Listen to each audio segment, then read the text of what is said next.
अस्सलाम वालेकुम all students, welcome to our YouTube channel अलकदस। हमने स्टार्ट की हुई है ग्रुप थ्योरी और हमने लास्ट लेक्चर में ग्रुप थ्योरी के या ग्रुप की कुछ एग्जांपल्स देखी थी, जिसमें हमने रियल नंबर को अंडर मल्टीप्लिकेशन प्रूव किया है कि वो ग्रुप बनाता है, और रेजिड्यू क्लास का हमने सेट देखे थे कि वो कैसे ग्रुप बनाते हैं और उसमें एडिशन किस तरह डिफ़ाइन की जाती है। उसके बाद आज के लेक्चर में हम देखेंगे कि परमुटेशन का सेट जो होता है वो क्या होता है और किस तरह हम डिफ़ाइन करते हैं इसको। शुरू करते हैं। अब फंक्शन f जो x से x में जा रहा है, बाइजेक्टिव मैपिंग, ठीक है। f जो अगर x से x में बाइजेक्टिव मैपिंग जो होती है ना, उसको हम कहते हैं परमुटेशन। किसी एक सेट से दूसरे सेट में, और वो दोनों सेम सेट हो, मुख्तलिफ ना हो, x से x में अगर बाइजेक्टिव मैपिंग हो ना, उसको हम कहते हैं परमुटेशन। आगे हम देखते हैं। हमने लेट किया x एक सेट है जिसके अंदर 1 2 3 3 एलिमेंट्स हैं, is a set of 3 elements. हम देखेंगे इसके अंदर बाइजेक्टिव मैपिंग्स कितनी बन सकती हैं। इसके अंदर टोटल 6 तरह की बाइजेक्टिव मैपिंग्स बन सकती हैं। इनके अलावा हम कोई भी बाइजेक्टिव मैप नहीं बना सकते एक सेट जिसके अंदर 3 एलिमेंट्स हों, ठीक है। अब सबसे पहले तो मैं बताना चाहिए कि बाइजेक्टिव मैप होता क्या है।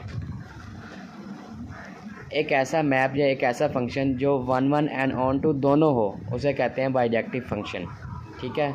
1 1 फंक्शन क्या होता है? अब फंक्शन f, एक फंक्शन f है, इज़ 1 1, वो 1 1 होगा if range is not repeated, अगर रेंज जो है ना वो रिपीट ना करे। अब रेंज और डोमेन क्या होते हैं? हमारे पास हमने ये एक मैपिंग लिखी है जिसको आइडेंटिटी मैप का नाम दिया हुआ है, ठीक है। या फिर ये देखने, ये ए मैपिंग है एक। इसमें हमारे पास ये जो सेट एक्स है ये डोमेन है और ये रेंज है, ठीक है। अगर रेंज का कोई भी एलिमेंट ऐसा ना मिले, या फिर यूँ कह लें कि रेंज का हर एलिमेंट एक बार इमेज बनाना चाहिए। रेंज में ऐसा कोई भी एलिमेंट नहीं होना चाहिए जो डोमेन के साथ 2 बार इमेज बना रहा हो। मतलब यहाँ पे मैं यूँ नहीं कर सकता कि 3 जो है वो 1 के साथ भी इमेज बना रहा है, ऐसा नहीं कर सकता, ठीक है। रेंज जो है वो रिपीट नहीं होनी चाहिए, रेंज का हर एलिमेंट सिर्फ एक बार इमेज बनाना चाहिए। तो ऐसे फंक्शन को कहते हैं हम 1 1 फंक्शन, ठीक है। और उसके बाद हमारे पास आ रहता है ऑन टू फंक्शन।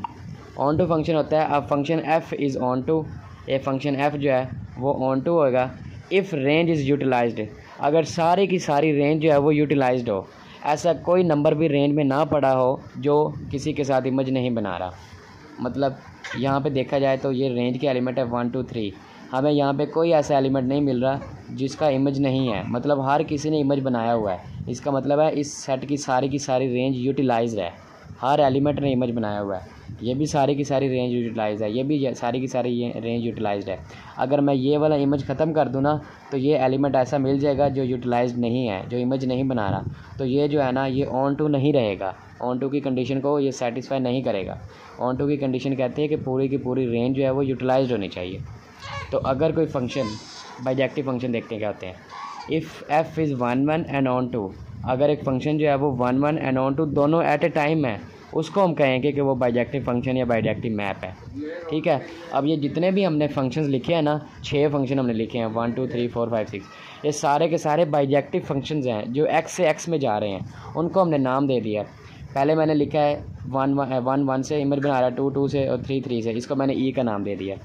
इस तरह अगला मेरे पास है, मैंने 1 का बना दिया है 2 के साथ, 2 का 3 के साथ और 3 का 1 के साथ, इसको मैंने a का नाम दे दिया। इसी तरह मैंने x से x में 6 तरह की बाइजेक्टिव मैपिंग डिफ़ाइन की हैं। इसके अलावा आप कोई बाइजेक्टिव मैप डिफ़ाइन नहीं कर सकते, टोटल 6 ही बनेंगी, ठीक है। अब एक बात तो साबित होगी कि मैंने x से x में 6 बाइजेक्टिव मैप डिफ़ाइन कर दिए। अब इनको परमुटेशन में कैसे लिखेंगे? इनको परमुटेशन में यूँ लिखेंगे। पहली हमारे पास है जी आइडेंटिटी मैप, ठीक है, जो बाइजेक्टिव है x से x में, तो इसको परमुटेशन में लिखेंगे। ऊपर लिखेंगे डोमेन 1 2 3, नीचे लिखेंगे डोमेन किसके साथ इमेज बना रही है, 1 1 के साथ बना रहा है, 2 2 के साथ बना रहा है, 3 3 के साथ बना रहा है, मतलब 1 2 3 एज इट इज़ आ जाएगा। ये हमारे पास आ गया आइडेंटिटी मैप। और इस ये जो ब्रैकेट्स में लिखा हुआ है ना, इस सिस्टम को कहते हैं कि ये परमुटेशन है। अगर इस सिस्टम को हम इसमें ले जाएँ तो ये हमारे पास एक फंक्शन की मैपिंग है, ठीक है। और अगर इस मैपिंग को इस ब्रैकेट में बंद कर दें तो इसको कहते हैं ये परमुटेशन है। इतना फ़र्क है बस। उसके बाद दूसरी हमारे पास मैपिंग है ए, इसको देखते हैं ये कैसे है। ऊपर डोमेन एज इट इज़, नीचे डोमेन जिसके साथ इमेज बना रही है। 1 बना रहा है 2 के साथ, 2 बना रहा है 3 के साथ और 3 बना रहा है 1 के साथ, 1 2 3 के साथ और 3 फिर 1 2 के साथ, सॉरी 1 बना रहा है 2 के साथ, 2 बना रहा है 3 के साथ और 3 बना रहा है 1 के साथ। ये मेरे पास दूसरी बन गई। अच्छा, तो मैंने इन सारी बाइजेक्टिव मैपिंग्स को ना परमुटेशन की फॉर्म में यहाँ पे लिख दिया। आइडेंटिटी को भी लिख दिया, ए को भी लिख दिया, बी को भी लिख दिया और जिन जिन को जैसे जैसे नाम दिया था, ए बी नाम दिया था वो भी मैंने यहाँ पे लिख दी। उसके बाद ए स्क्वायर बी वो भी मैंने यहाँ पे लिख दी और ए स्क्वायर भी लिख दी। सारी मैपिंग को मैंने नाम दिया हुआ था और सबको मैंने लिख दिया यहाँ पे। अब नीचे हमारे पास आता है कि इनका ऑर्डर, इन मैपिंग्स या परमुटेशंस का पता कैसे चलेगा कि किसी सेट में कितनी परमुटेशन बन सकती है। तो किसी सेट में परमुटेशन उसमें एलिमेंट से हम बता सकते हैं। अगर उसमें 3 एलिमेंट्स होंगे तो उसमें जो ऑर्डर होगा परमुटेशंस का वो 3 फैक्टोरियल होगा। अगर 4 एलिमेंट होंगे तो 4 फैक्टोरियल होगा। इन जनरल हम ये कह सकते हैं कि अगर किसी सेट में n एलिमेंट्स हैं तो उसमें जो परमुटेशंस की तादाद होगी वो n फैक्टोरियल होगी। मतलब हम उसमें n बाइजेक्टिव मैपिंग्स बना सकते हैं। ठीक है, तो उसके बाद मैंने क्या किया, मैंने इनको नाम दिया हुआ है, इनको मैंने एक सेट के अंदर क्लोज़ कर दिया और उस सेट को नाम दे दिया S3। ठीक है, क्योंकि 3 एलिमेंट्स की परमुटेशन है। तमाम परमुटेशन को एक सेट में क्लोज़ कर दिया है। ये सेट जो है ना, ये सेट ऑफ परमुटेशन है। इतनी समझ आ गई। उसके बाद हम चेक करेंगे कि ये सेट ऑफ परमुटेशन जो है ये ग्रुप बनाता है कि नहीं बनाता। क्वेश्चन भी हमारे पास सामने आ गया है। राइट S3 बना के दिखाएं, ये हमने पहले ही बना दिया, या फिर डायरेक्ट ये बनाए बगैर डायरेक्ट भी हम ये लिख सकते हैं।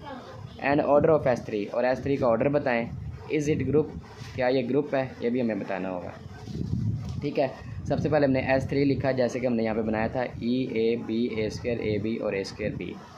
ठीक है, और इस S3 में कुछ प्रॉपर्टीज़ हैं जो कि हमें पता होने चाहिए कि एलिमेंट्स आपस में ऑपरेट कैसे कर रहे हैं। अब यहाँ पे मैंने इनको नाम दिया अपनी मर्ज़ी से। अब क्वेश्चन ये भी हो सकता है कि यहाँ पे A B तो है, B A हमने क्यों नहीं लिखा। यहाँ पे जो B A है ना वो A स्क्वायर B के इक्वल है। B A जो है ना वो A स्क्वायर B के इक्वल है। तो अगर मैं यहाँ पे B A इसलिए नहीं लिखा क्योंकि यहाँ पे A स्क्वायर B पहले से पड़ा हुआ है। ठीक है, ये A है और ये B है, इन दोनों को मल्टीप्लाई करके A B बना है। ठीक है, और अगर मैं A स्क्वायर B, अगर मैं B A को मल्टीप्लाई करूँगा तो मेरे पास A स्क्वायर B बन जाएगा। मतलब जो एलिमेंट रिपीट होता है ना वो दोबारा नहीं लिखते। इसी तरह हमारे पास जो A स्क्वायर B होता है वो B A के इक्वल होता है। ये इस परमुटेशन में प्रॉपर्टीज़ हैं। अब मैं आपको शो करके दिखाता हूँ कि ये कैसे पता चलता है कि A स्क्वायर B जो है वो B A के इक्वल है। या फिर मेरे पास A भी पड़ा हुआ है, मैं A भी लिख लेता हूँ। 1 2 3 3 2 1। ठीक है, और मैंने बताना है कि A B जो है वो B A स्क्वायर के इक्वल है। मेरे पास B भी पड़ा हुआ है, B मेरे पास है 1 2 3 और 1 3 2, और A स्क्वायर मेरे पास क्या है 1 2 3 और 3 1 2। अगर मैं इन दोनों को मल्टीप्लाई करूँ ना, क्या करूँ B इंटू A स्क्वायर, तो मल्टीप्लिकेशन कैसे होगी, पहले B आएगा 1 2 3 1 3 2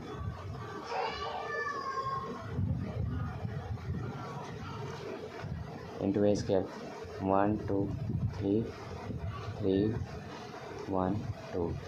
अब इसकी मल्टीप्लिकेशन हमें क्या करती है, परमुटेशंस को मल्टीप्लाई करना हमने सेमेस्टर 4 में ही पढ़ा था, लेकिन हम यहाँ पे भी डिस्कस कर लेते हैं। डोमेन ऐसे ही लिख देते हैं, ऊपर वाली जो होती है रो 1 2 3 दोनों में सेम है, ऐसे लिख दी। अब यहाँ पे 1 बना रहा है 1 के साथ इमेज, फिर अगली परमुटेशन में देखेंगे कि 1 किसके साथ बना रहा है। इधर 1 1 के साथ बना रहा है, आगे 1 3 के साथ बना रहा है, तो यहाँ पे हम 3 लिखेंगे। ठीक है, फिर यहाँ पे 2 3 के साथ बना रहा है, अगली परमुटेशन में 3 बना रहा है 2 के साथ, तो यहाँ पे बनाएंगे 2। फिर हमारे पास यहाँ पे 3 बना रहा है 2 के साथ, अगली परमुटेशन में 2 बना रहा है 1 के साथ, तो यहाँ पे आ जाएगा 1। तो अगर हम गौर से देखें, हमने B A स्क्वायर लिया और वो इक्वल आ गया A B के, ये और ये सेम हो गए। ठीक है, तो इसलिए हमने इस सेट में B A स्क्वायर को इन्वॉल्व नहीं किया क्योंकि पहले से हमारे पास A B पड़ा हुआ है। इसलिए हमने बी ए स्क्वायर इन्वॉल्व नहीं किया, क्योंकि एलिमेंट्स जो है ना वो रिपीटेड एलिमेंट सेट्स में नहीं लिखते।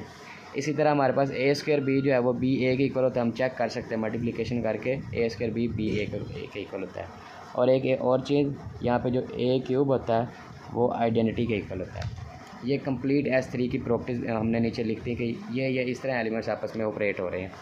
ठीक है, अब हम चेक करना चाहते हैं कि ये जो हमारे पास है ग्रुप बनाता है कि नहीं बनाता है, तो इसको हम कैले टेबल से चेक कर लेंगे। कैले टेबल से क्या किया, सारे एलिमेंट्स ऊपर लिख दिए, इधर भी और इधर भी। ठीक है, अंडर जो हमने मल्टीप्लिकेशन डिफाइन की हुई है। ठीक है, पहले ई के साथ सबको ऑपरेट करवाया, ई को ई से मल्टीप्लाई किया, ई आ गया, ई को ए से मल्टीप्लाई किया, ए आ गया। इस तरह आइडेंटिटी को जिससे मर्जी मल्टीप्लाई करो वही एलिमेंट्स आते रहते हैं।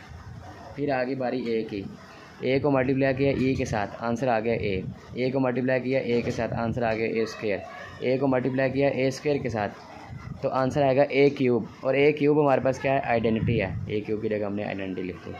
फिर ए को मल्टीप्लाई किया ए बी के साथ आ गया ए बी, ए को मल्टीप्लाई किया ए बी के साथ तो आ गया ए स्क्वायर बी, हमने लिख दिया। फिर ए को मल्टीप्लाई किया ए स्क्वायर बी के साथ तो बनेगा हमारे पास ए इंटू ए स्क्वायर बी ए क्यूब बी। और जैसा कि ए क्यूब हमारे पास आइडेंटिटी है तो सिर्फ और सिर्फ बी रह जाएगा, इसलिए हमने यहाँ पे सिर्फ और सिर्फ बी लिखा।